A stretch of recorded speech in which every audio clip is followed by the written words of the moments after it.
আজি মই তোমালোকক আহোম ৰজাৰ ৰাজ অভিষেক অথবা ৰজা হোৱাৰ দিনটোৰ বিষয়ে কওঁ। বুঢ়াগোহাঁই বৰগোহাঁইসকলে ৰজা বাছি উলিওৱাৰ পিছত আহোমৰ পুৰোহিত অথবা দেওধাই বাইলিংসকলে এটা পবিত্ৰ দিন ঠিক কৰে। শিঙৰি ঘৰ উঠা ৰীতি নীতিৰ বাবে অথবা ৰাজ অভিষেকৰ বাবে। ৰাতিপুৱাই এটা ডাঙৰ সমদল চৰাইদেউ অভিমুখে যাত্ৰা কৰে। ৰজা ৰাণী ডা ডাঙৰীয়া বা বিষয়া লগোৱা লিক্স মুঠৰ ওপৰত এটা প্ৰকাণ্ড সমদল গৈ চৰাইদেউ পায়গৈ।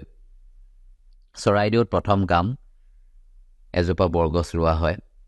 সেই বৰগছ দেৱলোক আৰু মৰ্ত্যলোক মানুহৰ মাজৰ এটা সমন্বয়ৰ প্ৰতীক। তাৰপিছত আৰু বিধৰ ৰীতি নীতি থাকে। ৰজাক নোওৱা ধুওৱা হয় মন্ত্ৰপুত পানীৰে পাতঘৰ ইত্যাদিত। তাৰপিছত ৰজাই শিঙৰি ঘৰ অভিমুখে আগমন কৰে। শিঙৰি ঘৰটোক শিঙৰি ঘৰ বুলি কোৱা হয় কাৰণ শিঙৰি গছৰ কাঠেৰে বনোৱা হয় এখন চাং, ওখ চাং, আৰু তাত ওপৰলৈ উঠি যাবলৈ খটখটি থাকে আৰু চাঙৰ তলত এটা মানুহ ধৰি আনি বান্ধি থোৱা হয়। সেই মানুহটো বচাৰো কিছুমান উপায় আছিল, সেইটো বেলেগ এদিনাখন কওঁ। সেই মানুহটোক ৰজাই ৰাজ হেংদাং, যোনখন যি ৰজাৰ হেংদাং পুৰুষানুক্ৰমে ৰজাৰ হাতলৈ আহে, সেই হেংদাঙেৰে একে ঘাপে শিৰচ্ছেদ কৰিব লাগে।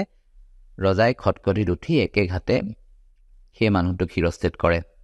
আৰু সেই শিৰচ্ছেদটো ইয়াৰ প্ৰতীক যে সেই দিন ধৰি মানুহৰ জীৱন, প্ৰজাৰ জীৱন ৰজাৰ হাতত। ৰজা সকলোখিনি মানুহৰ জীৱনৰ ত্ৰাণকৰ্তা। এয়াই হ'ল শিঙৰি ঘৰ উঠা